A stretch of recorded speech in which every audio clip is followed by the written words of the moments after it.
ಶುರು ಮಾಡ್ಲಾ? ನಿಮಗೆ ಗೊತ್ತಾ, ಯಾವಾಗಲೂ ಸದಾ ಮೈ ಮನಸ್ಸು ಚಿಟ್ಟೆ ಹಾಗೆ ಹಾರಾಡ್ತಾ ಇರಬೇಕು ಅಂತಂದರೆ ಮೂರು ವಿಷಯ ಮುಖ್ಯ. ಓಹ್ ಸಾರಿ, ನಾನೇನು ಮಾರಕ್ಕೆ ಬಂದಿಲ್ಲಪ್ಪ ಇಲ್ಲಿ. ಇದು ಕೊಲರಾಡೋ ಕನ್ನಡ ಕೂಟದ ಏನು ಸಮಾಚಾರ.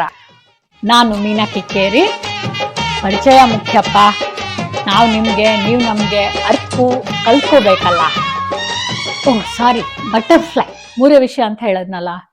ಮೊದಲನೇದು ಕ್ರಮವಾದ ಊಟ, ಎಕ್ಸರ್ಸೈಸ್, ಇದರಲ್ಲಿ ಏನು compromise, sorry no short cuts.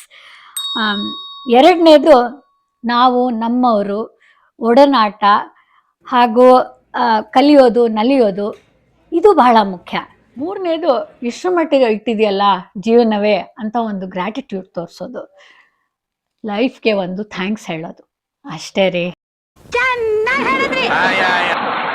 ನೋಡಿ, ಏಪ್ರಿಲ್ 19ನೇ ತಾರೀಕು CKK ಫಂಕ್ಷನ್ಗೆ ಮನೆ ಮಂದಿ ನೆಂಟರಿಸ್ರು ಎಲ್ಲರ ಜೊತೆ ಬನ್ನಿ, ನಿಮಗೆ ಗೊತ್ತಾಗತ್ತೆ. ಆವಾಗ ನಾವು ಕಂಡಂಗೆ, ನೀವು ಕೇಳಿದಂಗೆ, ನಮ್ಮ ರುಚಿಗೆ ತಕ್ಕಂಗೆ ಎಲ್ಲ ತಯಾರಿ ಮಾಡ್ಕೊಳ್ಳೋಣ.